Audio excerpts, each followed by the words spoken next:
ബഹുമാന്യരായ സഹോദരന്മാരെ, സഹോദരികളെ, സർവശക്തനായ അല്ലാഹുവിൻ്റെ വിധിവിലക്കുകളും അവൻ്റെ നിയമനിർദ്ദേശങ്ങളും അതോടൊപ്പം ജീവിതത്തിൽ അങ്ങേയറ്റത്തെ സത്യസന്ധതയും പ്രവാചക സുന്നത്തിനോടൊക്കെയുള്ള താല്പര്യവും ഉണ്ടാകണം. അതിൻ്റെ അടിസ്ഥാനത്തിൽ നമ്മുടെ ജീവിതം ക്രമപ്പെടുത്തണമെന്ന് ആദ്യമായി എല്ലാവരോടും ഉണർത്തുകയാണ്. ജീവിതത്തിൻ്റെ എല്ലാ രംഗത്തും സത്യസന്ധത പുലർത്തി ജീവിക്കാൻ, അതുവഴി അള്ളാഹുവിൻ്റെ തൃപ്തി കരസ്ഥമാക്കാൻ അള്ളാഹു നമുക്കെല്ലാവർക്കും തൗഫീഖ് നൽകുമാറാകട്ടെ. മനുഷ്യ ജീവിതത്തിൽ ഉണ്ടാകുന്ന സൗഭാഗ്യത്തെ സംബന്ധിച്ച് പ്രവാചക തിരുമേനി സല്ലല്ലാഹു അലൈഹി വസല്ലം നമ്മളെ പഠിപ്പിക്കുന്നുണ്ട്. എങ്ങനെയൊക്കെയാണ് ഒരു മനുഷ്യന് സൗഭാഗ്യപൂർണമായ ജീവിതം നയിക്കാൻ സാധിക്കുക എന്നതാണ്.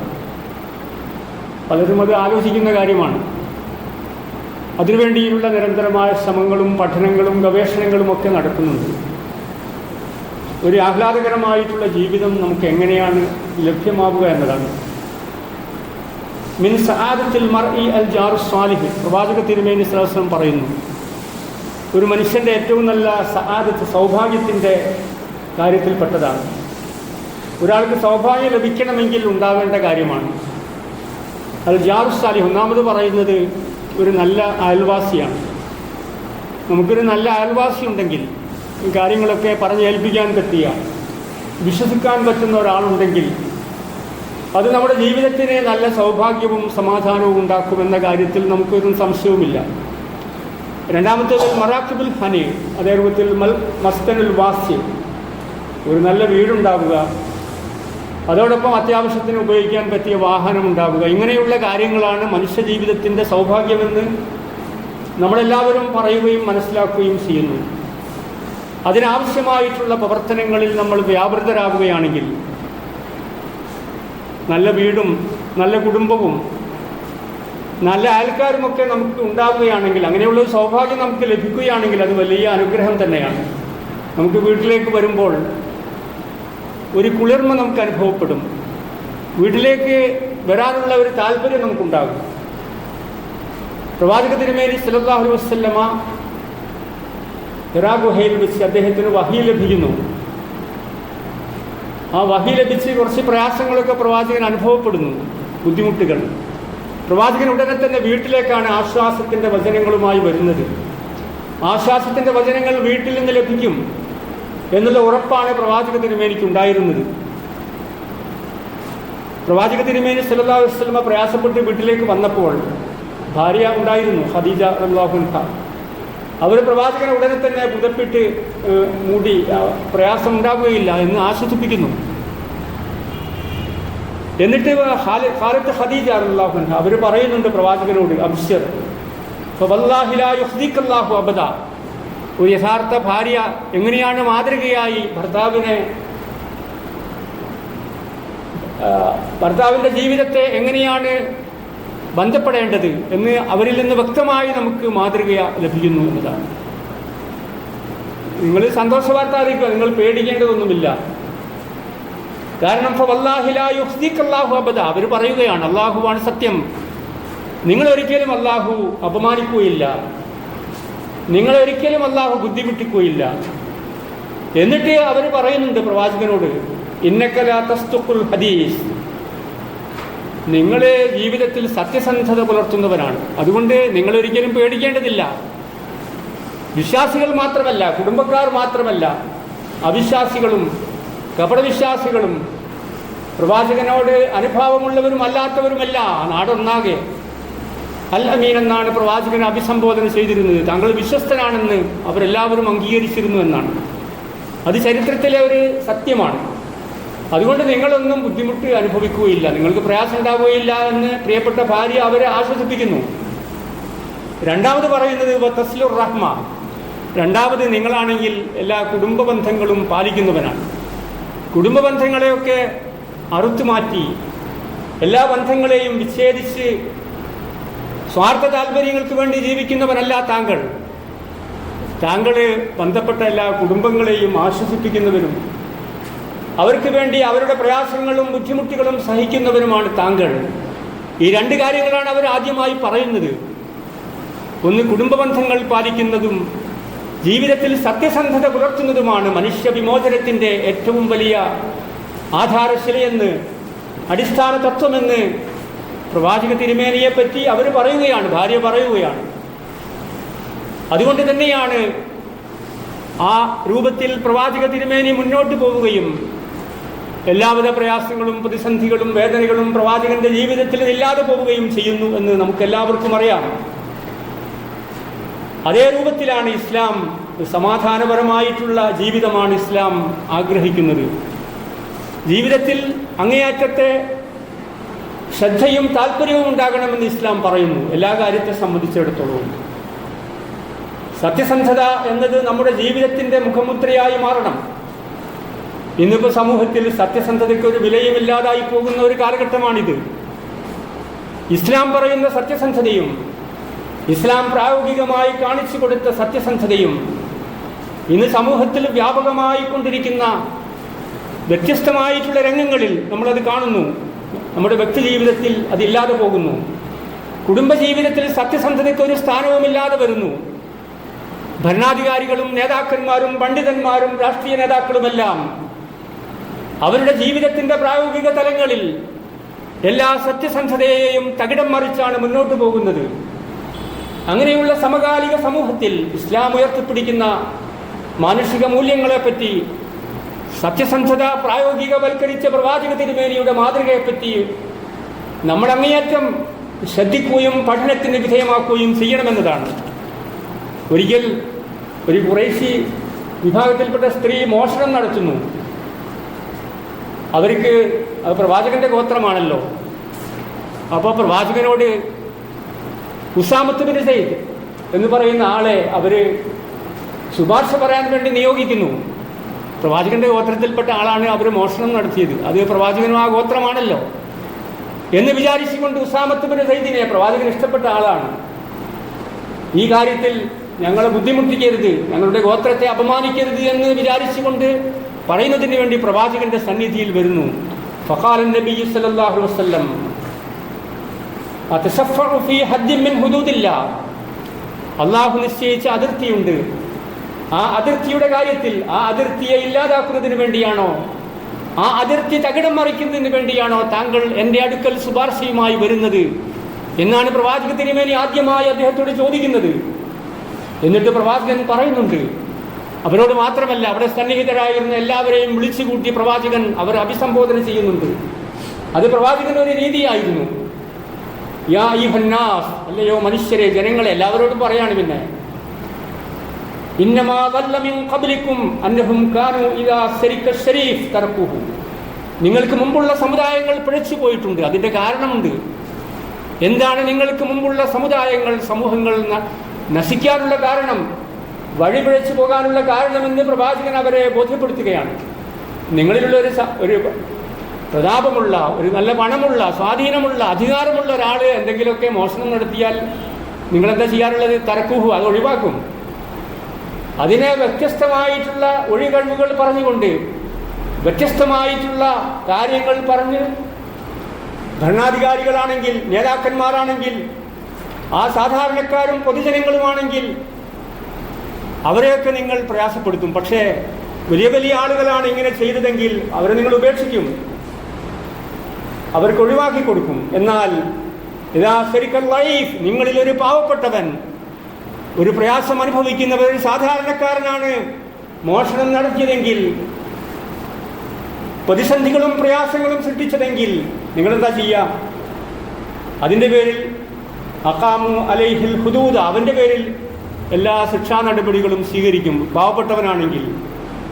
എന്നിട്ട് പ്രവാചകൻ പറയുന്നുണ്ട്, സാധാരണക്കാരായിട്ടുള്ള ആളുകൾ എന്തെങ്കിലും തെറ്റുകൾ ചെയ്യുകയാണെങ്കിൽ അവരെ ശിക്ഷിക്കുകയും, വലിയ വലിയ ആളുകളും നേതാക്കന്മാരും പണ്ഡിതന്മാരും ഭരണാധികാരികളും രാഷ്ട്രനായകന്മാരും രാഷ്ട്രീയ നേതാക്കളുമൊക്കെ തെറ്റുകൾ ചെയ്താൽ അത് മൂടി വെക്കുകയും അവ ഉണ്ടായിട്ടില്ലെന്ന് പറയുകയും ചെയ്യുന്ന നിലപാടുകളാണ് മുൻകാല സമൂഹങ്ങളെയും സമുദായങ്ങളെയും നാശത്തിന് വിധേയമാക്കിയിട്ടുള്ളത്. എന്നാൽ ഒരു കാര്യം അറിയണം വായ്മുള്ള, അള്ളാഹുവാണ് സത്യം. ലൗ അന്ന ഫാത്തിമ ബിൻത മുഹമ്മദ്, ഈ മുഹമ്മദിന്റെ മകൾ ഫാത്തിമയാണ് മോഷണം നടത്തിയതെങ്കിൽ മുഹമ്മദുൻ യദഹ, ഈ മുഹമ്മദ് എൻ്റെ മകളാണെന്ന് നോക്കാതെ, എൻ്റെ കുടുംബമാണെന്ന് വിചാരിക്കാതെ ആ ഫാത്തിമയുടെ കരം ഞാൻ ഛേദിക്കുക തന്നെ ചെയ്യുമെന്ന് പറഞ്ഞുകൊണ്ട്, അവർക്ക് ശിക്ഷ ലഭ്യമാക്കുക തന്നെ ചെയ്യുമെന്ന് പറഞ്ഞുകൊണ്ട് ലോക ചരിത്രത്തിൽ അത്യപൂർവമായ മാതൃക സൃഷ്ടിച്ച മാതൃകാ പുരുഷനാണ് പ്രവാചക തിരുമേനി സല്ലല്ലാഹു അലൈഹി വസല്ലം. നമ്മുടെ സമൂഹത്തിൽ ഇന്ന് നടന്നുകൊണ്ടിരിക്കുന്നത് എന്താണ്? ഇതേ രൂപത്തിലുള്ള ആളുകളെ സംരക്ഷിക്കുന്നതിന് വേണ്ടി ആളുകളൊക്കെ രംഗത്ത് വരുന്നു. അങ്ങനെയുള്ള ആളുകൾക്ക് ഹിംസാത്മക മുദ്രാവാക്യങ്ങൾ മുഴക്കി അവരെ ഞങ്ങൾ സംരക്ഷിക്കുമെന്ന് പറയുന്നു. എല്ലാ കാര്യത്തിലും ഇരട്ടത്താപ്പ് നയങ്ങൾ സ്വീകരിക്കുന്നു. ചില പ്രത്യേക കേന്ദ്രങ്ങൾ അവരിൽ വർഗീയത ആരോപിക്കുന്ന രൂപത്തിലുള്ള ഏറ്റവും അപകടകരമായ നിലപാടുകൾ പോലും നമ്മുടെ സമൂഹത്തിലും സംസ്ഥാനത്തും വ്യാപകമായിക്കൊണ്ടിരിക്കുന്ന പശ്ചാത്തലത്തിൽ സത്യസന്ധതയ്ക്ക് അങ്ങേയറ്റത്തെ മൂല്യം കൽപ്പിക്കുവാൻ, കുടുംബ ബന്ധങ്ങൾക്ക് അങ്ങേയറ്റം പവിത്രത കൽപ്പിക്കുവാനുള്ള സാമൂഹികമായിട്ടുള്ള പശ്ചാത്തലമാണ് ഇസ്ലാം ഒരുക്കുന്നത്. ഇങ്ങനെ നമ്മൾ ശ്രദ്ധിക്കേണ്ട കാര്യങ്ങളെ പറ്റി പറയുന്നുണ്ട്. ഒന്നാമതായി നമ്മൾ ശ്രദ്ധിക്കേണ്ടത് ഹലാലായിട്ടുള്ള കാര്യങ്ങളാണ്. നമ്മുടെ വീട് ഹലാലായിട്ടുള്ള രൂപത്തിലാണ് നമ്മൾ ഉണ്ടാക്കേണ്ടത്. അതിൽ പലിശയും ലോണെടുത്ത്, അതിൻ്റെ മേൽ ലോണെടുത്ത്, അങ്ങനെ പലിശയുടെ മേൽ പലിശ ഇരട്ടിയായി വരുന്ന രൂപത്തിൽ നമ്മുടെ സാമ്പത്തികമായിട്ടുള്ള സ്രോതസ് എന്താണെന്ന് പരിഗണിക്കാതെ മറ്റുള്ളവർ വീടുണ്ടാക്കുന്നു. അതേ രൂപത്തിലുള്ള വീടും അതിനേക്കാൾ വലിയ വീടും നമുക്കുണ്ടാകണമെന്ന് വിചാരിച്ചുകൊണ്ട് പലിശയും അങ്ങനെയുള്ള കടബാധ്യതകളുമായി വരുന്ന രീതികൾ നമ്മുടെ സമൂഹത്തിൽ വർദ്ധിച്ചു വരികയാണ്. അള്ളാഹു പറയുന്നതോ യംഹഖുല്ലാഹു റിബ, അള്ളാഹു ഈ പലിശ എന്നുള്ള കാര്യത്തെ ക്ഷയിപ്പിക്കുകയാണ് ചെയ്യുക. ചില ആളുകൾക്ക് അങ്ങനെ വിചാരിക്കും, ഇങ്ങനെ പലിശയും കാര്യങ്ങളൊക്കെ ആയി പോയാൽ നമുക്ക് വലിയ ഉഷാറായിട്ട് അങ്ങനെ വരും. പക്ഷെ അത് കാലക്രമേണ കുറച്ച് കാലങ്ങൾ കഴിഞ്ഞാൽ കുറച്ചൊക്കെ അങ്ങനെ ഉണ്ടാകും. പിന്നീട് അവർ നാശത്തിലേക്ക് വരും. അവരുടെ സമ്പാദ്യങ്ങളൊക്കെ ക്ഷയിച്ചു വരും, ഇല്ലാതായിക്കൊണ്ടിരിക്കും. ഒരു സമാധാനവും അവർക്ക് ലഭിക്കുകയില്ല. എന്നാൽ വയുർബി സ്വദഖാത്ത്, നമ്മളേതെങ്കിലും പാവപ്പെട്ടവരെയോ ദാരിദ്ര്യത്തിന്റെ കയ്പുനീർ അനുഭവിക്കുന്നവരെയോ സംരക്ഷിക്കുകയും സഹായിക്കുകയുമാണെങ്കിൽ, സദക്ക നൽകുകയാണെങ്കിൽ, അതൊക്കെ അള്ളാഹു ക്രമേണ നമുക്ക് വളർത്തിക്കൊണ്ടുവരും. സദക്ക എന്നുള്ളത്, സകാത്ത് എന്നുള്ളത് നമ്മുടെ ജീവിതത്തെയും നമ്മളെയും വളർത്തിക്കൊണ്ടുവരാനുള്ള കാര്യങ്ങളാണെന്ന് ഇസ്ലാം പഠിപ്പിക്കുന്നു. മറ്റതെല്ലാം തകർന്നു പോവുകയും നാശത്തിന് ഹേതുവായി തീരുകയും ചെയ്യും. ഖുർആൻ 2-ാം അധ്യായം 276-ാമത്തെ വചനം. അതേ രൂപത്തിൽ നമ്മുടെ കഴിവിനനുസരിച്ച് ഈ കാര്യങ്ങളൊക്കെ നിർവഹിക്കുക എന്നതാണ്, സഹായിക്കുക എന്നതാണ്. രണ്ടാമതായി അള്ളാഹുവിൻ്റെ പ്രവാചകനും ഇസ്ലാമും നമ്മളെ പഠിപ്പിക്കുന്നത്, ഒന്ന് ഹലാലായിട്ടുള്ള രൂപത്തിൽ നമ്മൾ ജീവിക്കണം. രണ്ടാമത് നമ്മുടെ വീടും അതിൻ്റെ പരിസരങ്ങളുമൊക്കെ, അവിടെയൊക്കെ ആരാധനാ കേന്ദ്രങ്ങളുണ്ടെങ്കിൽ, പള്ളികളുണ്ടെങ്കിൽ, അതുമായിട്ട് നമ്മുടെ കുടുംബങ്ങളെ, നമ്മുടെ വീട്ടിലുള്ള എല്ലാ ആളുകളെയും ബന്ധപ്പെടുത്താൻ നമുക്ക് സാധിക്കണമെന്നതാണ്. എന്നാൽ മാത്രമേ നമുക്ക് സമാധാനം ഉണ്ടാവൂ. ഒരു പള്ളി, നമ്മുടെ പള്ളിയോ അങ്ങനെ ഏതെങ്കിലും പള്ളി കേരളത്തിലുള്ള, ആ പള്ളിയോ തൊട്ടടുത്തുള്ള വീടുകളും കാര്യങ്ങളൊക്കെ ഉണ്ട്, അവരൊക്കെ ഈ പള്ളികളുമായി ബന്ധപ്പെടണം. അങ്ങനെ പള്ളികളിലേക്ക് വരണം, നമസ്കരിക്കണം, ആരാധനാകർമ്മങ്ങൾ അനുഷ്ഠിക്കണം. അങ്ങനെയുള്ള രീതികൾ ഉണ്ടാവുകയാണെങ്കിൽ മാത്രമേ നമുക്കൊരു സമാധാനം ഉണ്ടാവുകയുള്ളൂ എന്നതാണ്. മഹാനായിട്ടുള്ള ഇബ്രാഹിം നബി അലൈഹി സ്വലാത്തു വസ്സലാം, അദ്ദേഹത്തിൻ്റെ മാതൃക ഈ രംഗത്ത് നമുക്ക് വളരെ വെളിച്ചം വീശുന്നവയാണ്. റബ്ബന, അദ്ദേഹം പ്രാർത്ഥിക്കുകയാണ്, ഇന്നി അസ്കൻതു മിൻ ദുരിയത്തി ബിവാദിൻ ഗൈരി ദീ സറീൻ, കൃഷിയൊന്നുമില്ലാത്ത ഈ സ്ഥലത്ത് എൻ്റെ സന്താനങ്ങളെയും ഭാര്യയൊക്കെ ഞാനിവിടെ താമസിപ്പിക്കുകയാണ്. എൻ്റെ ബൈത്തിക്കൽ മുഹറം, നിന്റെ പരിശുദ്ധമായ ഭവനത്തിൻ്റെ സന്നിധിയിൽ അടുത്ത് ഞാനവരെ താമസിക്കാൻ പോവുകയാണ്. എന്നിട്ടോ റബ്ബന ലിയുഖീമുസ്സലാ, എന്താണ് അദ്ദേഹത്തിൻ്റെ പ്രാർത്ഥന? അവർക്ക് മറ്റ് ഭൗതികമായിട്ടുള്ള കാര്യങ്ങളെ പറ്റിയൊന്നും അദ്ദേഹം പറയുന്നില്ല. റബ്ബന ലിയുഖീമുസ്സലാ, അല്ലാഹുവേ ഇവർക്ക്, എൻ്റെ സന്താന പരമ്പരകളിൽപ്പെട്ട ആളുകൾക്ക് നീ നമസ്കാരം കൃത്യമായി അനുഷ്ഠിക്കുന്നവരിൽ അവരെ നീ ഉൾപ്പെടുത്തണമേ എന്ന് പറയുന്ന മാതൃകാധന്യമായ ജീവിത ദർശനമാണ് മഹാനായിട്ടുള്ള ഇബ്രാഹിം അലൈഹി സ്വലാത്തു വസ്സലാമിൽ നിന്ന് നമുക്ക് കാണാൻ സാധിക്കുന്നത്. മൂന്നാമതായി പറയുന്നത് നമ്മുടെ കുടുംബങ്ങളെ, അവരിൽപ്പെട്ട എല്ലാവരെയും, ഏതെങ്കിലും 1-2 വ്യക്തികളൊക്കെ വന്ന് ഇങ്ങനെ പോകുക എന്നുള്ളത് മാത്രമല്ല. യാ അയ്യുഹല്ലദീന ആമനൂ ഖൂ അൻഫുസകും വഅഹ്ലീകും നാറ, വിശ്വാസികളെ, നിങ്ങളെയും നിങ്ങളുടെ കുടുംബങ്ങളെയും എല്ലാവരെയും നരകത്തിൽ നിന്ന് രക്ഷിക്കണമെന്ന് അതിനാവശ്യമായിട്ടുള്ള പ്രവർത്തനങ്ങളിൽ വ്യാപൃതരാകണമെന്ന് ഇസ്ലാം പഠിപ്പിക്കുന്നു, വിശുദ്ധ ഖുർആൻ പഠിപ്പിക്കുന്നു. സൂറ തഹ്രീം 6-ാമത്തെ വചനം. മറ്റൊന്ന് പ്രധാനമായി പറയുന്നത് നമ്മുടെ വീടുകളെ ഖബറുകളാക്കരുത് എന്നതാണ്, ശ്മശാനങ്ങളാക്കരുത് എന്നതാണ്. എന്താണ് അതിന് അങ്ങനെ ആയിപ്പോകാനുള്ള കാരണം? ലാ തജ്അലൂ ബുയൂതക്കും മഖാബിർ ഇന്ന ശൈത്താന യൻഫിറു മിനൽ ബൈത്തില്ലദീ തുഖ്റഉ ഫീഹി സൂറത്തു ബഖറ. സൂറത്ത് ബഖറയും അതേ രൂപത്തിലുള്ള ആയത്തുകളും സൂറത്തുകളുമൊക്കെ ഓതുന്ന വീട്ടിൽ നിന്ന് പിശാച് ഓടിപ്പോകുമെന്നാണ്. അപ്പോൾ നമ്മൾ ഓതിയിട്ടില്ലെങ്കിലോ നമ്മുടെ വീട്ടിലേക്ക് പിശാചുകൾ കടന്നു വരുമെന്നാണ്. നമ്മുടെയൊക്കെ വീടുകൾ, പ്രത്യേകിച്ച് മുസ്ലിം സമൂഹത്തിൻ്റെ അതിലെ കുടുംബങ്ങളുടെ വീടുകളെല്ലാം പിശാച് അകന്നു പോകുന്ന വീടുകളാണോ എന്ന് നമ്മൾ ആലോചിക്കണം. അല്ലെങ്കിൽ പിശാച് വീടുകളിലേക്ക് കയറിയിരിക്കുന്ന വീടുകളാണോ എന്ന കാര്യത്തെപ്പറ്റി ഓരോ വിശ്വാസിയും ആലോചിക്കുകയും ശ്രദ്ധിക്കുകയും ചെയ്യണം. ദിവസത്തിൽ ഒരു 5-10 മിനിറ്റ് സമയം ഖുർആൻ പാരായണം നമ്മുടെ വീടുകളിൽ നമ്മുടെ ജീവിതത്തിന്റെ ഭാഗമാക്കി മാറ്റുന്ന ഏറ്റവും മാതൃകാപരമായിട്ടുള്ള ജീവിതമാണ് വിശ്വാസികൾ പ്രായോഗികമാക്കേണ്ടത്. എങ്കിൽ പിശാചിനെ ആട്ടിയോടിക്കുവാൻ നമ്മുടെ കുടുംബത്തിൽ അള്ളാഹുവിന്റെ ആദർശവും വിശ്വാസവും പ്രവാചകന്റെ മാതൃകയും പ്രായോഗികമാക്കുവാൻ നമുക്ക് സാധിക്കുമെന്നുള്ള രൂപത്തിൽ വളർത്തിക്കൊണ്ടുവരാൻ നമുക്ക് സാധിക്കണമെന്നതാണ്. ഈ ബന്ധങ്ങളെ പവിത്രമാക്കുന്നതിന് വേണ്ടി, കുടുംബങ്ങൾ തമ്മിലുള്ള ബന്ധങ്ങളെ ഊഷ്മളമാക്കുന്നതിന് വേണ്ടി നിരന്തരമായിട്ടുള്ള ശ്രമങ്ങൾ ആവശ്യമാണ്. വാശിറുഹുന്ന ബിൽ മാറൂഫ് നമ്മൾ പറഞ്ഞതാണ്. വീട്ടിലെ എല്ലാ ആളുകളുമായി നിങ്ങൾ നല്ല രൂപത്തിൽ ബന്ധപ്പെടണം. ഭാര്യയും ഭർത്താവും, മാതാപിതാക്കളും മക്കളും, സഹോദരന്മാരും സഹോദരിമാരും അവർ തമ്മിലുള്ള ബന്ധങ്ങളെ ഏറ്റവും സുദൃഢമാക്കുകയും ശക്തിപ്പെടുത്തുകയും ചെയ്യണമെന്നതാണ്. ഇഹ്സാൻ ഉണ്ടാകണമെന്നതാണ്. പരസ്പരമുള്ള ഇഹ്സാൻ, നന്മ ഉപദേശിക്കണം. അള്ളാഹു നമ്മളെ കാണുന്നുണ്ട്, നമ്മൾ അള്ളാഹുവിനെ കാണുന്നില്ലെങ്കിലും അള്ളാഹു നമ്മളെ കാണുന്നുണ്ട് എന്നുള്ള രൂപത്തിൽ നമ്മുടെ വീട്ടിലുള്ള എല്ലാവരും പെരുമാറുകയും എല്ലാവരുടെ ജീവിതത്തിലും ആ ബോധവൽക്കരണം ഉണ്ടാവുകയും ചെയ്യണമെന്നതാണ്. പുണ്യത്തെപ്പറ്റി നിരന്തരമായി അള്ളാഹു പറയുന്നുണ്ട്. പുണ്യം, മാതാപിതാക്കൾക്ക് പുണ്യം ചെയ്യണമെന്ന് പറയുന്നു. ആ പുണ്യകർമ്മങ്ങളെല്ലാം സ്വർഗത്തിലേക്ക് നയിക്കുമെന്നാണ്. എന്നാൽ അധർമ്മം, ഫുജൂർ, അത് നരകത്തിലേക്കാണ് നമ്മളെ നയിക്കുന്നത് എന്നതാണ്. അതേ രൂപത്തിൽ നമ്മുടെ ജീവിതത്തിൽ കാരുണ്യം ഉണ്ടാകണമെന്നതാണ്. അള്ളാഹു കാരുണ്യമാണ്, പ്രവാചകൻ കാരുണ്യത്തിന്റെ പ്രവാചകനാണ്. വിശുദ്ധ ഖുർആൻ കാരുണ്യത്തെ പറ്റിയാണ് പറയുന്നത്. ആ കാരുണ്യം അവരിൽ മാത്രം ഉണ്ടായാൽ പോരാ, അത് ഉൾക്കൊള്ളുന്ന, അത് വിശ്വസിക്കുന്ന എല്ലാ വിശ്വാസികളിലും, മുസ്ലിം സമൂഹത്തിലെ എല്ലാ മെമ്പർമാരിലും കാരുണ്യവും സ്നേഹവും സഹാനുഭൂതിയും വിട്ടുവീഴ്ചയും ഉണ്ടാകണം. ആ രൂപത്തിൽ മുന്നോട്ട് പോകുന്ന തലമുറയായി നമ്മൾ വളർന്നു വരണമെന്നാണ്. നന്ദി ചെയ്യണമെന്നത് ഇസ്ലാമിന്റെ ഭാഗമാണ്. ഒരാൾ നമുക്ക് എന്തെങ്കിലും ഒരു കാര്യം ചെയ്താൽ അതിന് ശുക്ർ പറയണം, ജസാക്കല്ലാഹ് എന്ന് പറയണം. അള്ളാഹു നമുക്ക് നൽകിയിട്ടുള്ള അപാരമായ അനുഗ്രഹങ്ങൾ തിട്ടപ്പെടുത്താൻ സാധ്യമാവുകയില്ല. എങ്കിൽ എത്രമാത്രം നന്ദി പ്രകാശനമാണ് നമ്മൾ അള്ളാഹുവിന് വേണ്ടി നിർവഹിക്കേണ്ടത് എന്നതാണ്.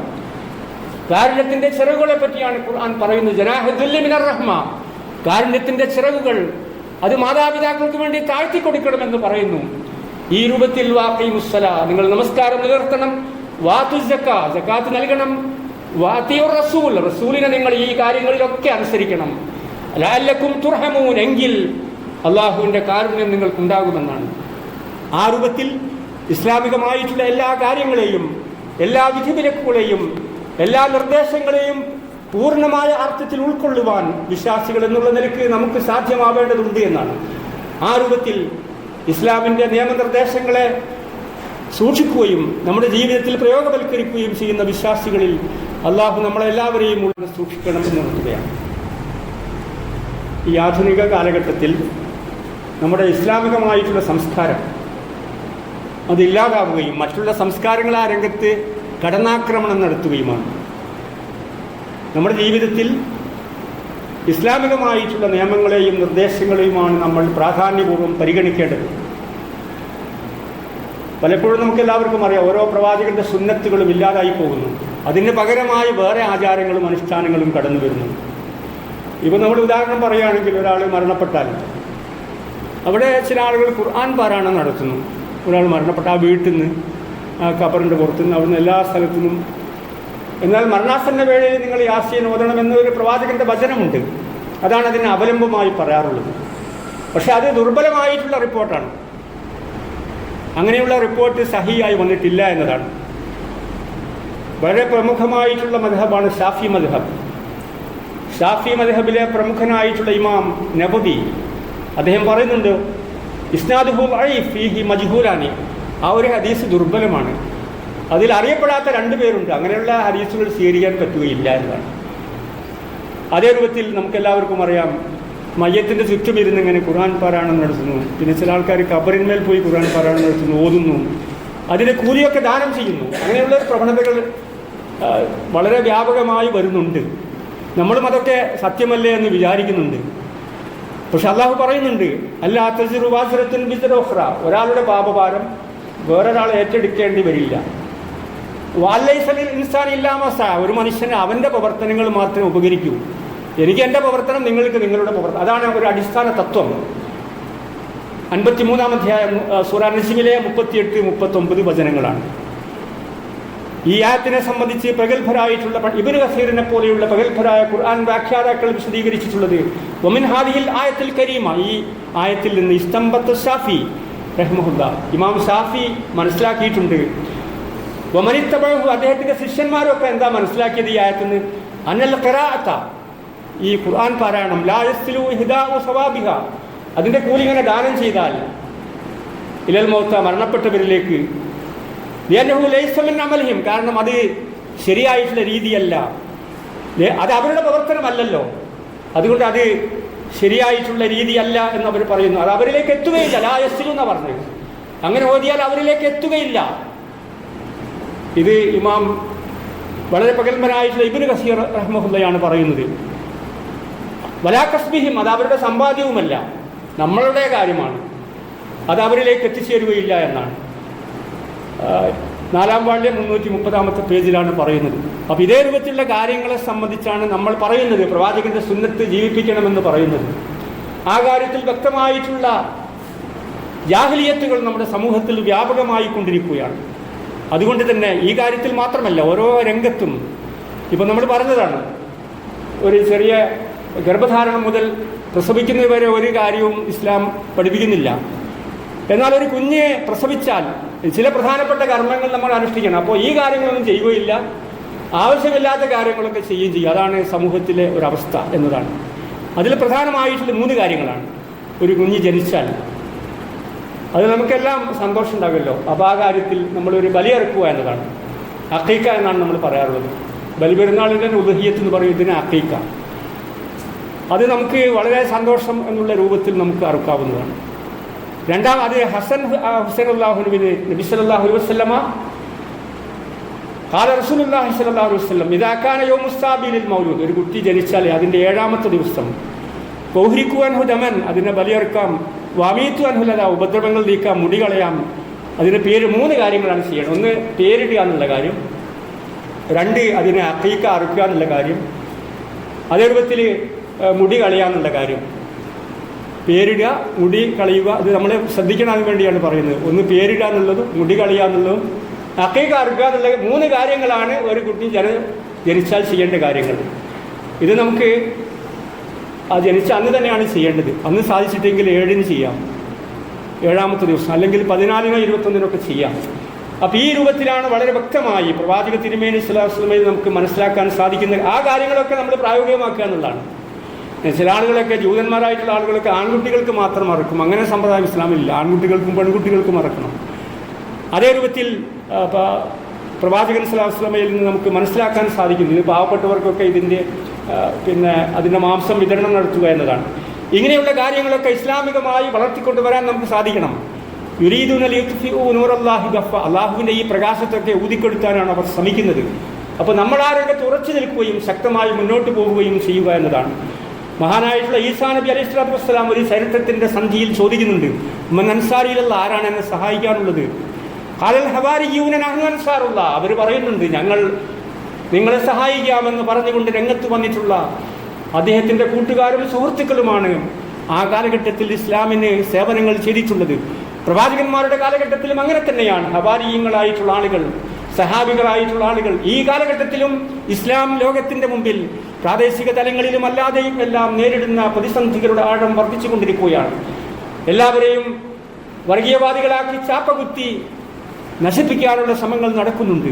പ്രവാചകന്റെ സുന്നത്തുകളെ ഇല്ലാതാക്കാനുള്ള ശ്രമങ്ങൾ നടക്കും. ഇവിടെയൊക്കെ പ്രവാചകന്റെ സുന്നത്തുകളെ ജീവിപ്പിക്കുകയും ആ രംഗത്ത് പഠനങ്ങളും ഗവേഷണങ്ങളും നടത്തി ഇസ്ലാമിനെയും അള്ളാഹുവിനെയും പ്രവാചകന്റെ മാതൃകയെയും അതിശക്തമായി കേരളീയ സമൂഹത്തിൽ പ്രചരിപ്പിക്കുകയും ചെയ്യുന്ന ഒരു വ്യാപകമായിട്ടുള്ള പ്രചാരണമാണ് നമുക്ക് ആവശ്യമായിട്ടുള്ളത്. അങ്ങനെയുള്ള കാര്യങ്ങൾ ചെയ്യുവാനും നമ്മുടെ കഴിവിൻ്റെ പരമാവധി ആ രംഗത്ത് ഉറച്ചു നിൽക്കുവാനും അല്ലാഹു സുബ്ഹാനഹു വ തആല നമുക്കെല്ലാവർക്കും തൗഫീഖ് നൽകി അനുഗ്രഹിക്കുമാറാകട്ടെ.